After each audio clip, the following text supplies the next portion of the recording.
Hello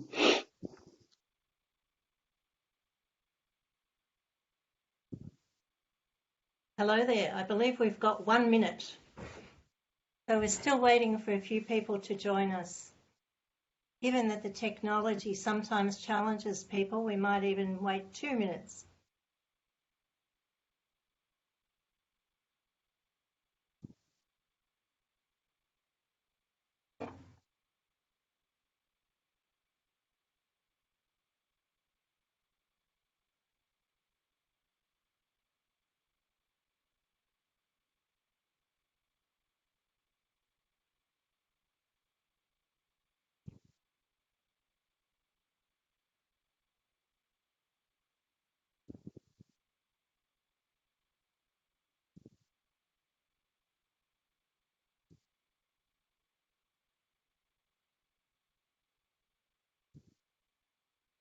Okay, we might make a start.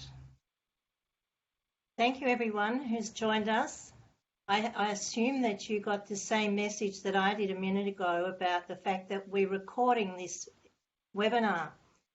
So I hope that's okay with you, but if you don't feel comfortable about being involved in something and perhaps having your face come up on it, it will go onto our website a little bit later on. So if you prefer not to be filmed in any way, please go to the top of your screen and put a little red cross through your video camera icon by just clicking on it. My name's Anne Telford. I'm the General Manager of Customers and Stakeholders here at GMW, and I'd like to give you a very warm welcome to today's webinar.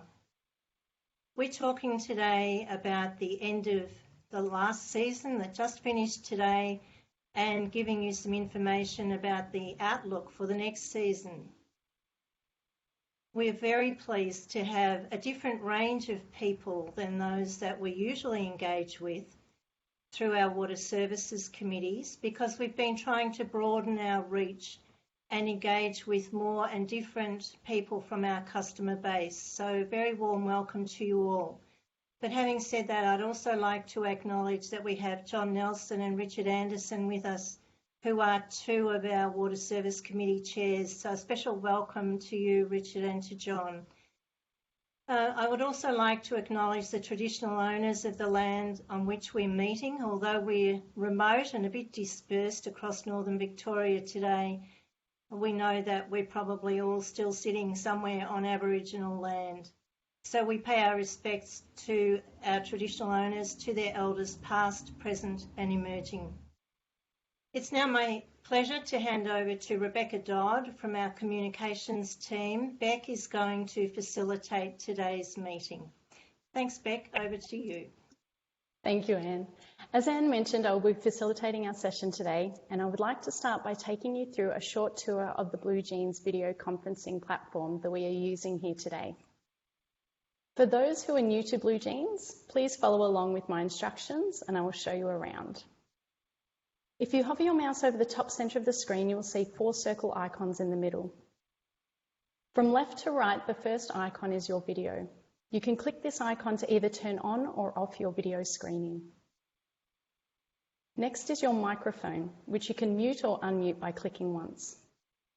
We ask that you all have your microphones on mute during the presentation, just to avoid any feedback or unexpected background noise. So if you could press this icon so that it has a red strike through it, that would be appreciated. The next icon should be greyed out, as this is a screen sharing function for the meeting presenters. And the final icon in the centre is a red phone, which will end your call with us today, so please do not press that one until the end. You will then see the 4 icons to the right top of the screen, and these are labelled People, Chat, Apps and Settings. If you click on the People icon, it will show you a list of today's participants. The next icon is the one we want you to become familiar with, and that is the Chat section. When you click on this icon, you will see a blank box at the bottom of the screen, which says type your message. So if you could all please type in there a quick yes and hit enter to test this chat function out now, that would be great. If you are unable to use this chat function, then please unmute your microphone now and let me know.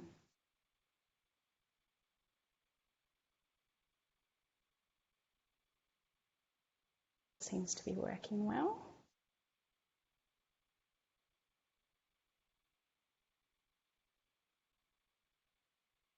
This chat section will be used for our question time breaks. If you have a question that you would like to ask, you can do this at any stage during the presentation. Just type your first name in this box, and then at our question time break, I will call on you to unmute your microphone and ask your question of our presenters. If you would prefer, you can also type out your question in the chat section, and I will read it out loud for you, whichever option you are most comfortable with. We will not be required to use the apps or settings icons today, so don't worry about those two. Also, just a heads up that we will be asking for some immediate feedback on our session today. So have your smartphone ready at the end of the presentation, and we will talk you through that process. Okay, that concludes the formalities this afternoon, so we can now move straight through to the presentation.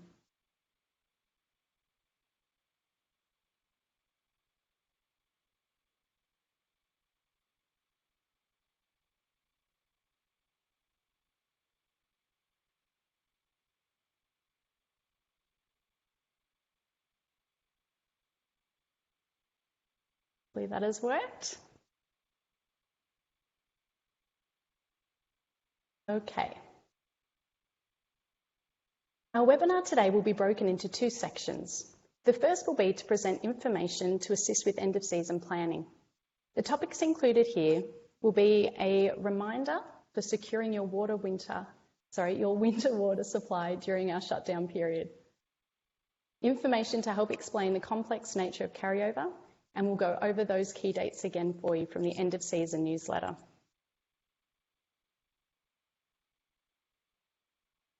We will then break for question time, where we will welcome you to ask our presenters a question by using the chat function in the first instance. The second section will be a presentation on the seasonal outlook for the 2020-21 season, and this will be followed by another question time break before we wrap up today's webinar. We have a number of staff available to answer your questions today, but we will also take questions on notice if we are running over time or if we require further information to provide you with an accurate response. I will now hand it over to our Manager of Customer Experience, Fabian McCloy, to talk you through our end of season planning section of today's presentation. Over to you, Fabian.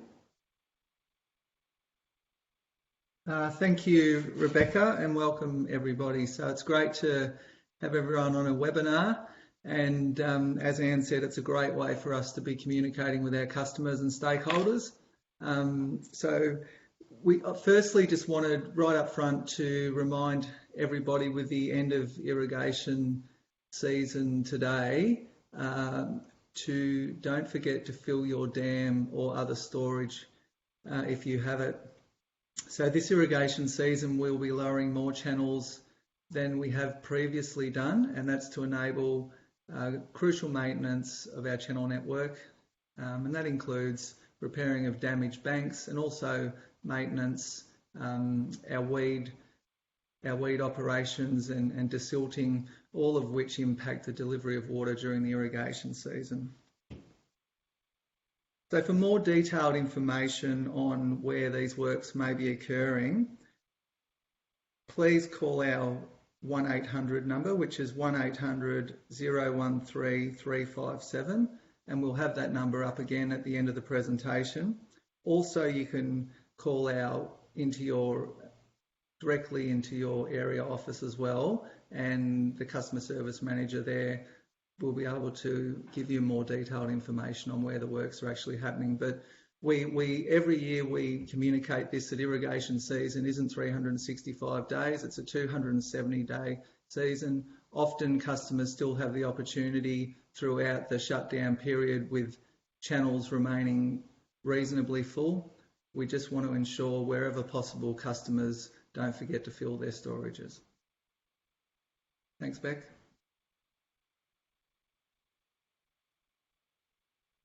On to carryover, which is a very important subject and one that Golden Murray Water's worked with our customers over the years since carryover's been implemented.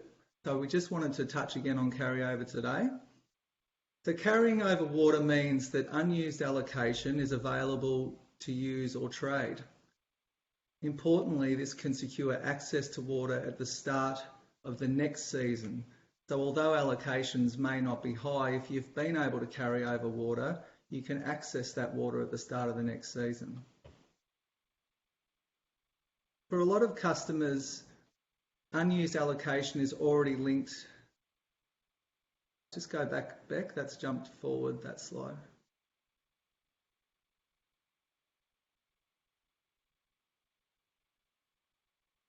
Yeah, so for a lot of customers, their allocation water is already linked to water shares within an allocation account. And if that's the case, carryover will automatically occur up to the total volume of water shares.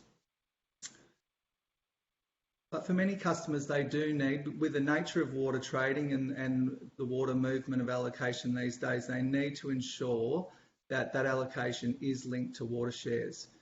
So in the main, carryover rules are designed to ensure that any water that's carried over doesn't unfairly impact on allocations to everyone else's water entitlements, which I'll go through a little bit more now. Next slide, please.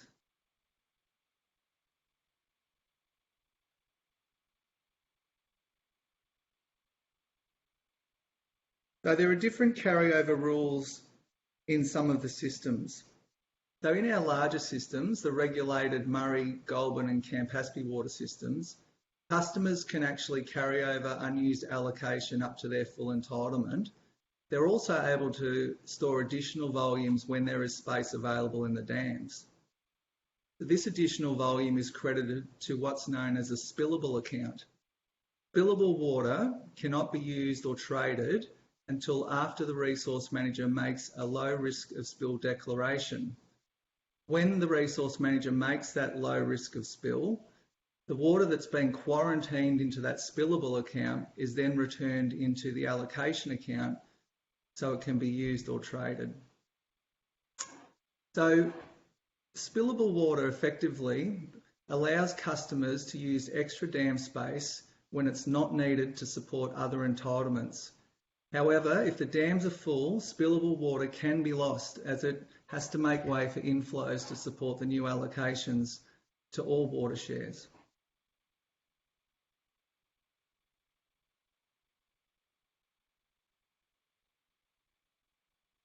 So just to recap, for customers wanting to carry over water, unused allocation must be in an account that is linked to enough water share volume to meet those carryover needs.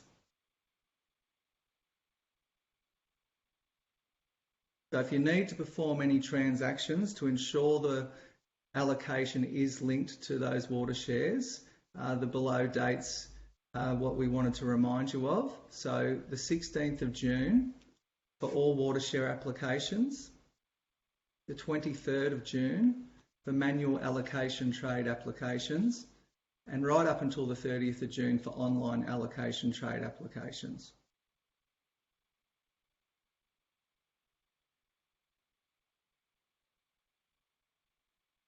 So I guess one of the easier ways for customers to keep track of their water entitlements is through the allocation account statement, or what's been known as the ABA statement. So on this statement, you can see the inflows and outflows. You can see on this example here, the source is, the trading zone source is the 1A Greater Goulburn. You can then see the water share identity below that. And then on the other side, we can see that on the inflows section, there was zero carryover in this particular year. There's a seasonal allocation that's been issued and traded in, and then the outflows on the other side. But the actual account balance at the end of this season was 9.5 megalitres. And in this example, that 9.5 megalitres would have automatically carried over because there were sufficient water shares attached to this allocation account that would have carried over directly against the low firstly. So customers can easily access these statements. They call us directly and we're happy to provide them with either the statement, or we can actually set you up with online access to My Water, which is directly through the Water Register site, and that way customers can access these throughout the season.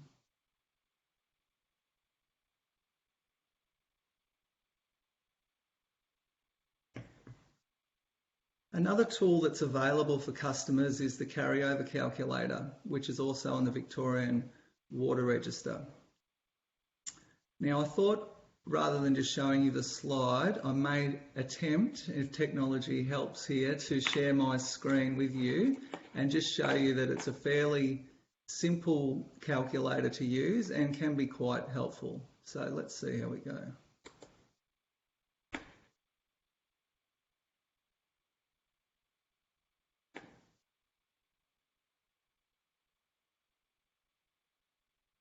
How's that looking? Okay, I've got the thumbs up. That's great. So here you can see the first step is to choose a water system,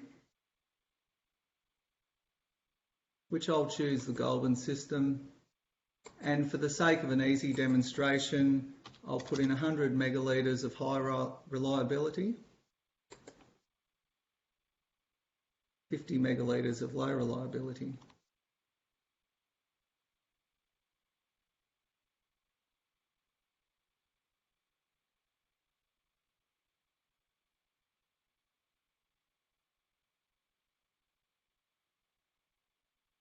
So in this case, we might put in that the customer didn't use much water and carried over 85 megalitres.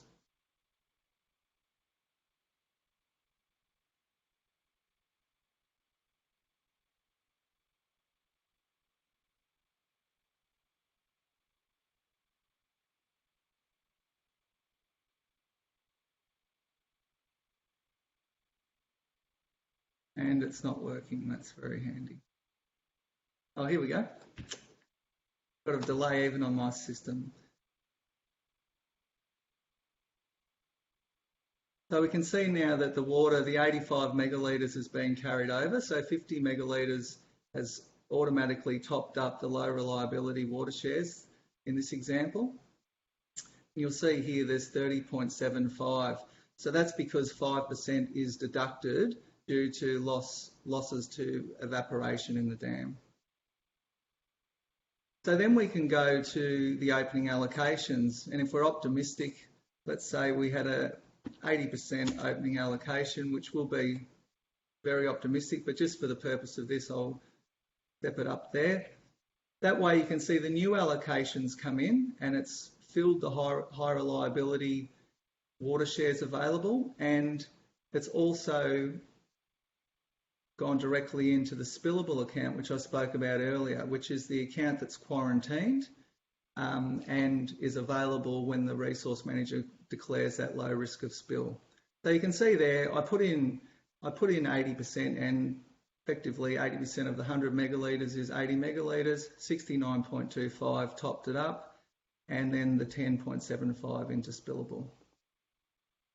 There's all sorts of other things here. You can do trade in, trade out, track your usage.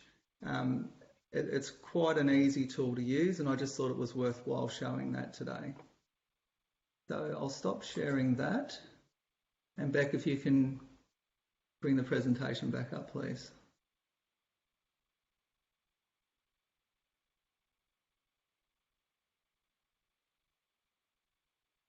Okay, so just to finish up, just a few of the key dates again. Obviously today being the 15th, the end of the gravity irrigation season.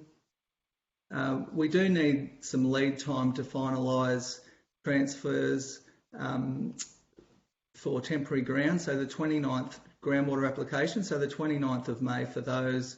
Also the 29th of May is the last day to submit land applications and delivery share applications. The 15th of June, our end of season accounts are issued, so the variable accounts. The 16th of June is the last day to submit water share applications, as well as the last day to submit interstate allocation trades. The 23rd of June is the last day to submit manual applications to trade or relinquish allocations. The 24th of June, final season meter reads are entered for diversions customers. The 30th of June is the last day for online applications to trade or relinquish allocations. And then we go on to 31st July, last day for end of season accounts, and then back into the irrigation season on the 15th of August. Thank you, everyone. Thanks for that, Fabian. We'll just pause now for our question time break. Does anyone have any questions about our end of season planning or carryover? If so, type your name or your question in the chat section now.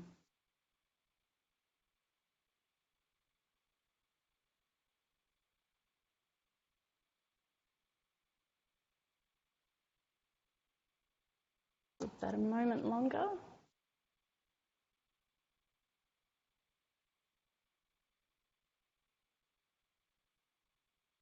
Okay, looks like we have no questions at this stage, Fabian. Thank you very much for that presentation. So we'll move on to the next presentation, which is the seasonal outlook section of our presentation. I will now hand it over to the Northern Victoria Resource Manager, who is also our GMW Manager for Water Resources, Dr. Mark Bailey. Thanks, Mark. Thanks, Beck. Good to see everyone on the online this afternoon, and thank you for joining us. If I could just have the next slide, please, Beck. So this afternoon, I'd like to talk about the water availability that we've seen this season, and just have a bit of a chat about some of the things that have contributed to that. Talk about the recent rain and how that compares with some of the behaviour that we've seen across Northern Victoria over recent months, and also into the wider Murray-Darling Basin. I'll have a chat about the seasonal climate outlook and some of the information that we're receiving from the Bureau of Meteorology. And finally, we'll wrap up with a look at some of the numbers that have been produced earlier on today. So, Beck, if we could go to the next slide, please.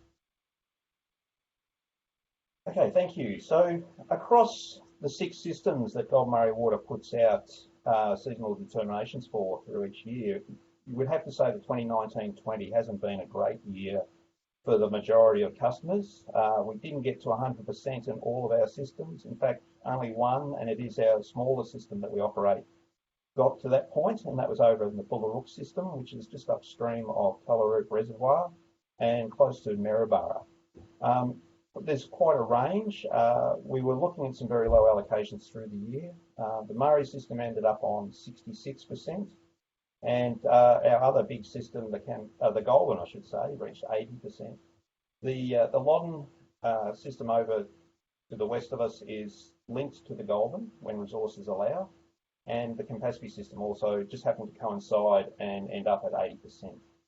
Now, we know it's been a very dry year and it's been very tough for a lot of people, and particularly for our New South Wales Murray colleagues, whose water can usually have a fairly large impact on the trading market. And unfortunately, they were on 0% general security again this year.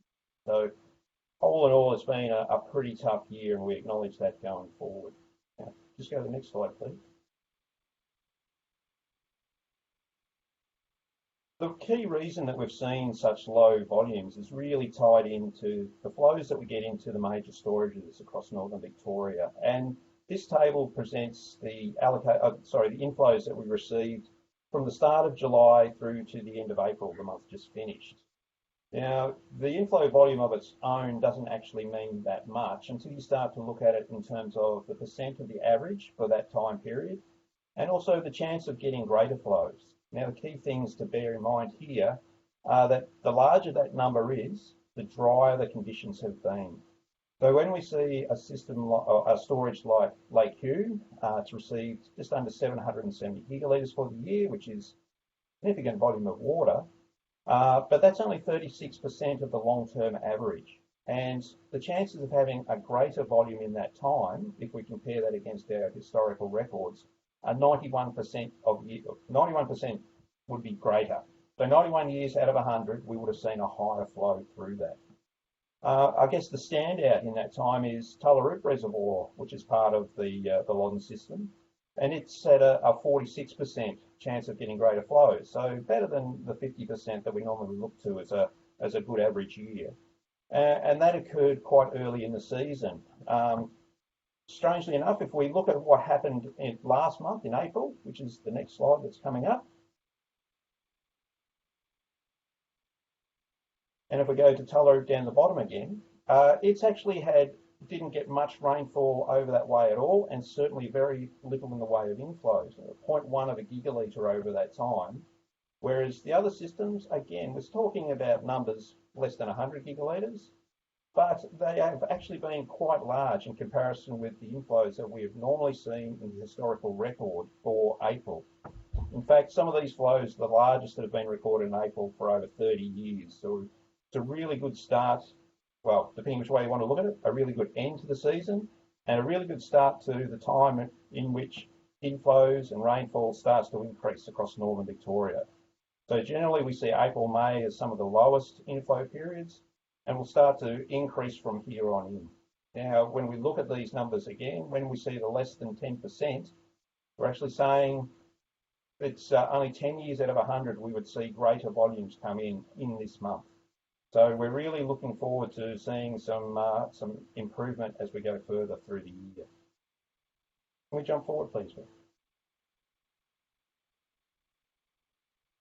Thank you.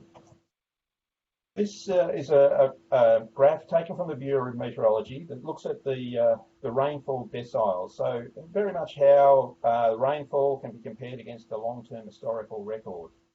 And I don't think I'm telling anything new to anyone when we look at the first half of the 2019-20 year was very, very dry across the entire Murray-Darling Basin and into our northern Victorian region. As you can see, the statistics show that rainfall was pretty much very much below average through a large part, and certainly into northern New South Wales, southern Queensland, some of the lowest flows on record. Since December, however, and if we go forward to the next slide, we'll see that things have changed around. And this is a little bit surprising because normally, if we go through history, summer, January, February, and into March, we normally start to see fairly low rainfall, not necessarily going to be that high, but here we've started to see some rainfall that's been average to above average through large regions. And in that time, there's been some flow come down from Queensland, make its way down the Darling system for the first time in about 2 or 3 years, and find its way into the Menindee Lake system, which is a good outcome for the Murray system. The lakes itself remains under New South Wales control. It hasn't got to a point where the control converts to the Murray-Darling Basin Authority and becomes shared by Victoria and New South Wales, but it certainly started to prime the catchments. And what that means is when we do get rain now, we start to see much more rapid runoff and flows into our streams and into our storages. Will you jump forward again, please, Beck? So April 2020 was a pretty good month, very much above average in a lot of spots, and some of the highest rainfall on record in the western part of our region, across towards Maryborough and further west of Bendigo. That started to have a real impact on the seasonal determinations, and you will see some of those shortly when we get to the tables for the Goulburn and Murray systems, and I can give you a quick verbal update on a couple of the other systems. So again, please, Beck. So bearing in mind that this is, we're starting to see those wetter conditions, we can really get some information coming from the Bureau of Meteorology and other meteorological organisations about what the climate trends are as they affect Australia. A lot of people will hear about the El Nino Southern Oscillation, or ENSO index, which is based on the Pacific Ocean. At the moment, it's neutral, and for the last couple of years, it's bordered on an El Nino threshold, or been into El Nino and had an impact on the rainfall across southeast Australia. At the moment, the climate models that the Bureau of Meteorology looks at are indicating a chance of a La Nina formation, which is the opposite of El Nino, and actually brings rainfall, which is what we would like to see at the moment to replenish our catchments and our storages. The models themselves are saying there's a bit of a range, but by and large, it's less than a 50% chance of a La Nina formation, but it won't go beyond neutral is what the models are indicating. Now, if they do stay at neutral, that still leads to reasonable rainfall across southeastern Australia and across our region as well.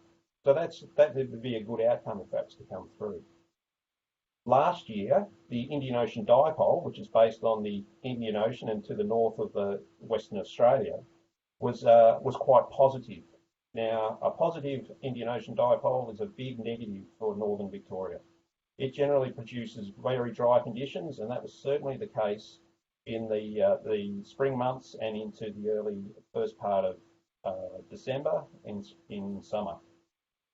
This year, however, the indicators are that Indian Ocean dipole will become negative, and a negative development is actually good for wetter conditions. So while it's still relatively neutral at the moment, the models are strongly indicating that it is heading in that way. I will couch some of that optimism by saying that the models at this time do have a lower accuracy, but the Bureau is still indicating that the trend that is being shown is heading towards a negative dipole, and that's generally felt to be a good outcome. The third climate trend, which isn't as strongly known and which is based around Southern Ocean temperatures, is the Southern Annular Mode. And at the moment, it's neutral and it's not expected really to change in its categorisations. So the Bureau is really indicating we should be looking at the ENSO and particularly the Indian Ocean dipole as the indicators across northern Victoria. And later through 2020-21, we will be talking about what the trends are doing and providing that information as well. Go to the next slide, please, Beth.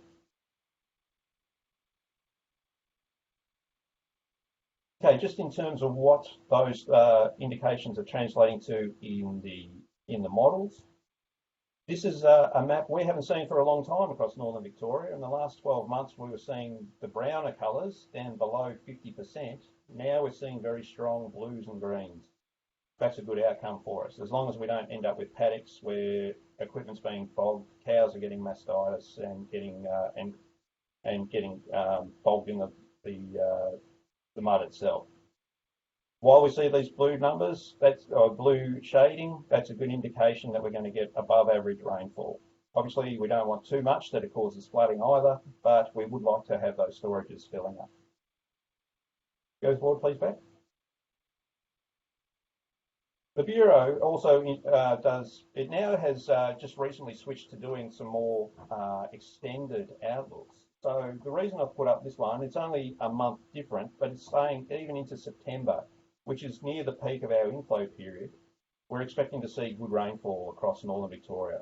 That's really indicating a good chance of wetter conditions as we move forward. Next one, please. Okay, the outlooks. These were updated this morning and released at 10 o'clock. We haven't put out the update since the 15th of February, but particularly with the rain that occurred in April and into the start of May, it's a really good time for people to see what the changes have been. As was the case back in February, our early season reserves are available in the Murray and Goulburn systems, and that means we can give confidence to our Murray and Goulburn customers that in the GMID and in the Lower Murray water systems, that the distribution systems will run throughout the season, so we can operate without any sort of interference, and customers can be confident they will be able to order water and have it delivered as close to their preferred timing as possible. The other good news that we've seen is that all of our systems will be operable this year. When we put out the February outlook, the Broken system and the Campaspe system and the Bullarook system were all threatened with not enough water to operate as usual through the season, which meant there may have been some mitigation measures that had to be introduced, such as running the rivers to lower levels. As it stands, the Broken and Bullarook systems don't have enough water in reserve to actually make an opening allocation on the 1st of July. But the improvements will come with continuing rainfall and inflows, but we can guarantee that we will deliver carryover that those systems have. So on to the outlook for the Murray system, please. So the numbers themselves have only gone up a relatively small amount, and it's easily, well, not easily explained, but one of the things that has contributed to that, despite the improvements, is that a lot of the flows that have come in went into Lake Hume, and they have to be shared with New South Wales. The second factor is that some of the flows that have come out of the Ovens River, which is but all devoted to Victoria. It's a Victorian stream downstream of the Kiewa River, and all tributaries that contribute downstream of the Kiewa belong to the state from which they came.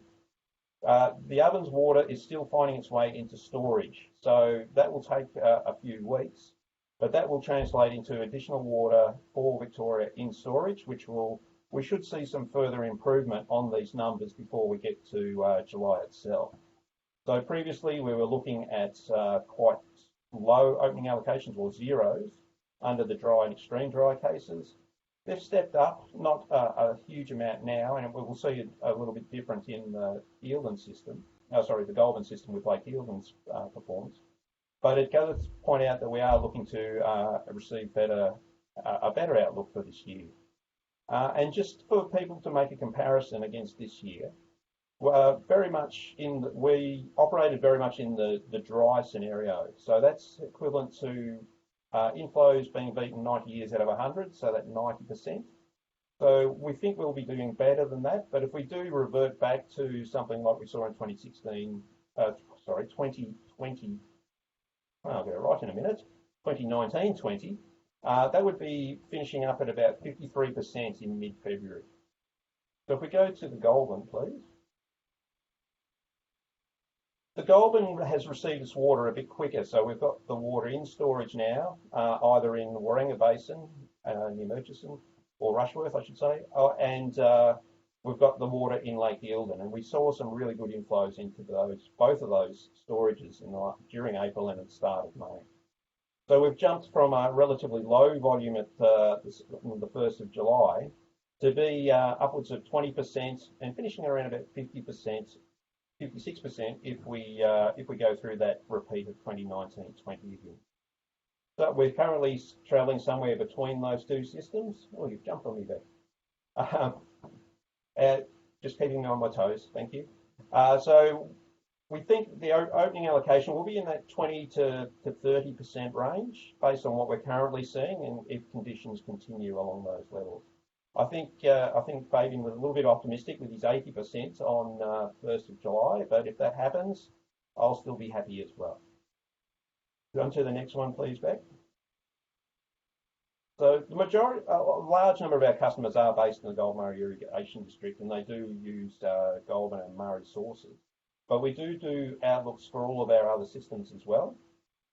They're available at this site in the interest of time today and potentially of interest with people participating. I haven't put them up there, but I can say that if we do have the average inflows in the Campaspe system, we would end up at 100% by mid-February. In the Broken system, 100%, which is a tremendous outcome to think we only got to 2% this year. And on the Bullarook system, again, 100% of high reliability watershed. Now, those numbers do come down a bit under a dry condition and a repeat of 2016. Oh, I keep saying 2016, everybody. 2019-20.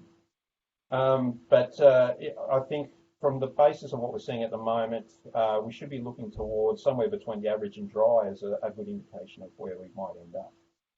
But just to wrap up some of that information. Oh, sorry, I forgot the risk of spill. Very important at the moment too. The risk of spill, as Fabian detailed in his part of the presentation, is really relevant to those systems with spillable water accounts. At the moment, with Lake Hume filling quite quickly, relatively speaking, of course, it's actually got about a 50% risk of spill, and that's the Victorian share of Lake Hume spilling into New South Wales. The Goulburn risk of spill, which is based on Lake Eildon, is at 20%, and the Campaspe, based on Lake Eppalock, is at 50%.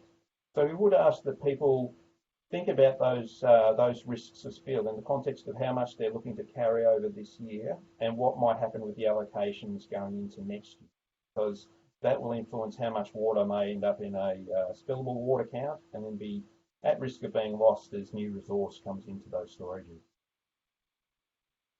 Next one, please. Thank you. So now the key messages. Really, we're looking at good improvement in the reserves for 2021. We expect to see further improvement with the Murray, as I mentioned. But we have already seen some good improvements, consistent with the inflows that came in for the other exclusively Victorian systems across Northern Victoria. As I said at the start, all of the systems are now operable for the year, so anybody who has carryover or allocation available to them will be able to get that water through the year.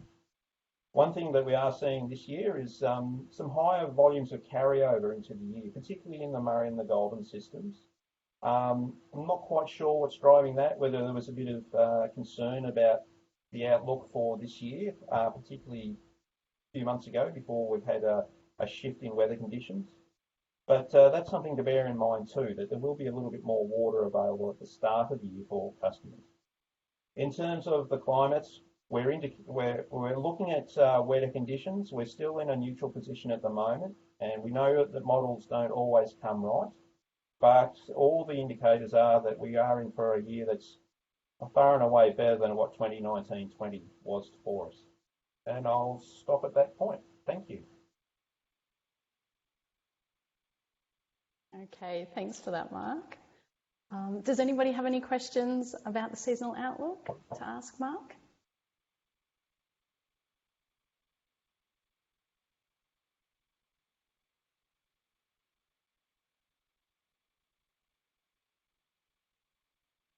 Just a reminder, you can pop something in the chat box if you'd like to ask a question. Oh, yes. Sorry, I could pick up. Lanina, not Lon. Lalina. Oh, dear. My apologies. Yes, thanks for that, David. Okay, well, it doesn't look like we've got any questions coming through. I'll keep an eye on the chat box just in case anybody thinks of anything. Can I just add one point there? You certainly can, Mark. And that is with the risk of spill. Given that we are potentially heading into those wetter conditions, GMW as the delegated resource manager will do an update on the 10th of June. So just while people have got a bit of an opportunity still to make some decisions before the start of the year, we'll give people an update on what has transpired over the next month. Fantastic. Good information there. Okay. Beck, if it's Fabian here again. Yes. I think you might have got another question, but I was just going to, just on the, just to wrap up on the carryover discussion, we will be contacting customers with water at risk. We run an annual carryover campaign where we extract the data from the water register and we text and email customers and we ring customers as well that have water at risk. It is a customer requirement to ensure they're managing their water allocations. However, we do, as much as possible, try and make customers aware of what they have at risk. Absolutely. Thanks for that one, Fabian. I'll just read out Andrew's question here in the chat box, which is, can you explain the interpretation of inflow conditions for 1 July outlook? Okay, Andrew. If I'm incorrect in my interpretation of the answer, let me know. But I hope you're asking to explain the difference between the wet, the average, the dry, and the average dry. Is that the case? So I realise I didn't do that as I quickly went through. If you could give me a quick yes or a no. Yes. So, which one are we looking at? Oh, the wet. For the Murray system, so the wet is inflows that would be beaten 10 years out of 100, so they're quite wet conditions. The average is the 50% or the 50 years out of 100. Dry is 90 and extreme dry is 99. So the 13% on the Murray is assuming continued wet conditions. Inflows over what period? It's inflows from now, or actually to the end of April through to the start of July. So that is, so every time we step through one of those time steps, so 1st of July, 17th of August, etc., that's an inflow from where we are at the end of April when we've calculated the assessment, because we're only a couple of days into into May at the time, through to that time. So with the wet conditions, and bearing in mind that we have to see a lot of the water that comes through either go into Lake Hume where it's shared, but also through into storage, so at Lake Victoria, which is way down near past Mildura, we have to see the water actually get into the dams to make that allocation. I certainly anticipate that we will see that those numbers improve over the next 6 weeks. Oh, thank you. I'm reading the chat as you're going along. Do we have any other questions from the audience today?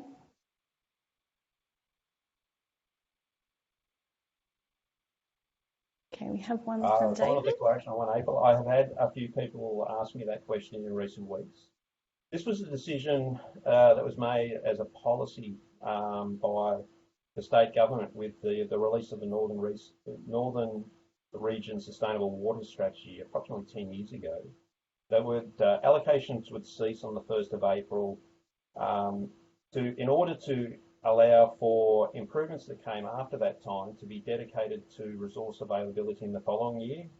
The feeling was that it was a reasonable compromise between resource availability in a given year, the likelihood of actually being able to make a benefit of that improvement through April, and then what could be available for the following year. Thanks for that, Mark. We have a question from Brian, which is, can a spill be declared before all high and low security entitlements are at 100%?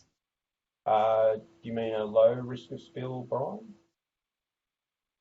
The answer would be yes. Yeah, they can be, most definitely. For example, last year where we had dry conditions, the declarations were made very early in the season. In fact, I think they were made on the 1st of July.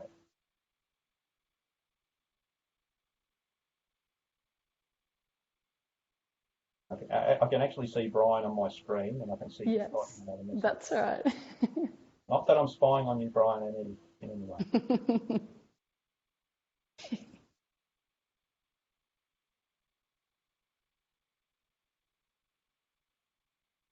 One of the things we have seen just on that, can spill water be lost prior to 100% allocation? Yes, it can.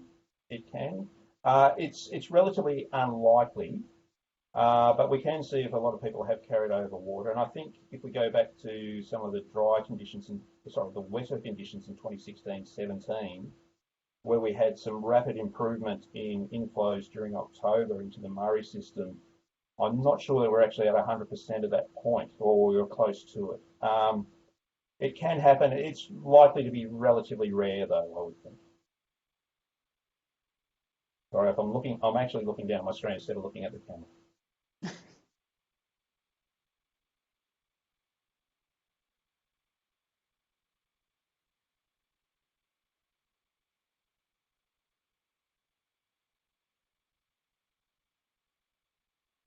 Are there any further questions from the audience?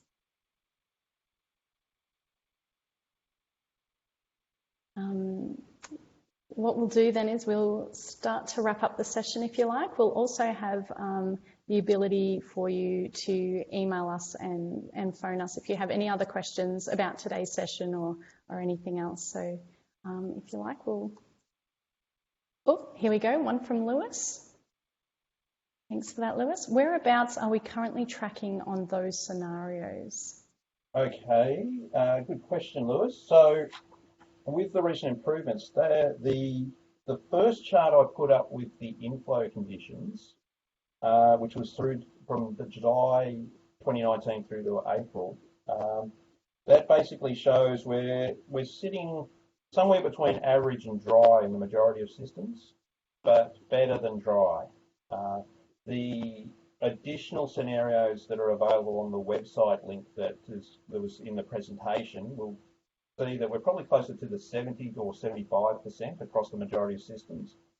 Up until the last couple of months or so, I would have said we were closer to 80 or 90%. So we've actually jumped a little bit in the last month.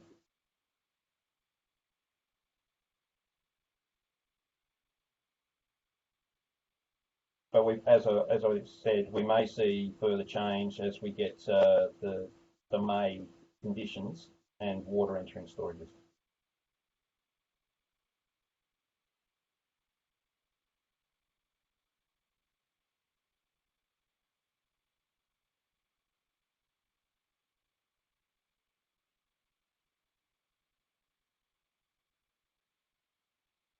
Thanks for that, Lewis. We might just give it another minute and see whether any more questions pop up through the chat box.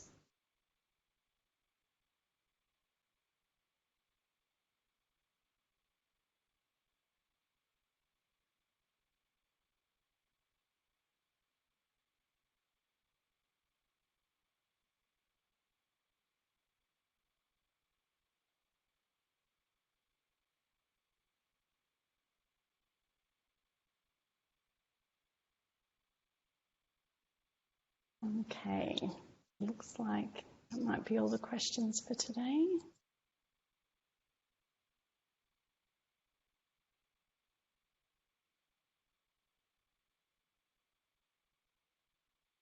So we'll wrap up the session for today, and I'd just like to say thank you so much to all of our participants for joining us online. I hope you got something out of this session and enjoyed your time with us. As I mentioned earlier, we would like to gather some immediate feedback from you on our session today. Just wondering if you could all please grab your smartphone. I'll give you a moment to do this. Once you have your phone, if you can open up your internet browser, whether that's Safari, Chrome, Firefox, or one of the many, many search engines available.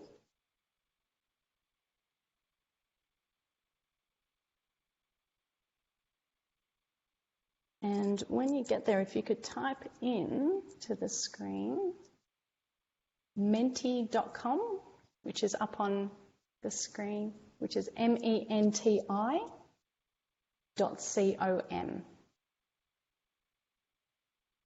And actually, sorry, I didn't update the slide here, so don't put in meter, just put in the Menti, MENTI.com. And then when you do this, there'll be a box that will pop up on your phone, and it will ask you to enter a code. So if you could enter the code 554418, just it appears on the screen there.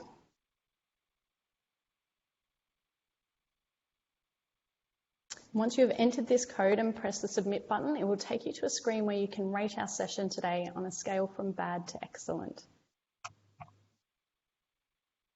Hopefully everyone can see that screen now.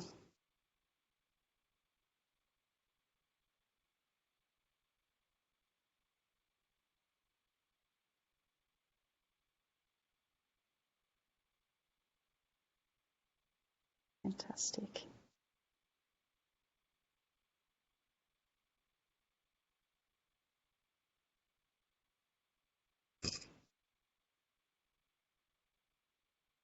It's great to see. We've got 12 responses there.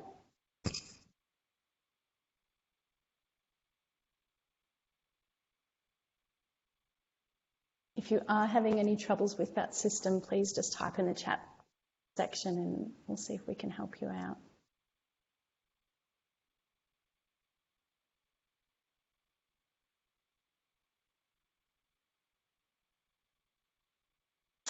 Sorry about that, Susan, the code. Let me just go back. 554418.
Quite possibly, David.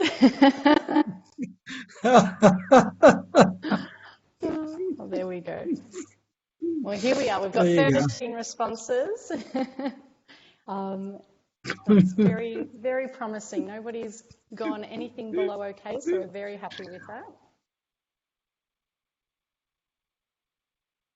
Okay, well, I'm so glad that you've enjoyed your time with us. If you have any further comments or you would like to make any further questions about today's session, feel free to either type that in the chat box now, or we can certainly, you can contact us over phone or email as well. So thank you everyone for participating in our first GMW webinar session. Our next webinar will be held in July sometime. We'll be providing an interactive update for our customers, stakeholders and local communities on the business-wide transformation currently being undertaken, as well as GMW's 2020 pricing determination. This information can all be found on our Your Say website. I will send you an email with a link to this website where you can find out more and you can register your interest. I will also include a copy of the slides from today's presentation and a link to the recording just in case you wish to refer back to anything discussed here today. And just look through here. And here are our contact details again, just our 1-800 number there. Just in case you need to contact us, please do so on that number. Any of our staff are always happy to help and discuss any specific details relating to your account or any other topic that we can help you with. Well, that brings us to the end of our presentation today. Thank you again for your time. Enjoy the rest of your Friday, and we hope you have a great weekend.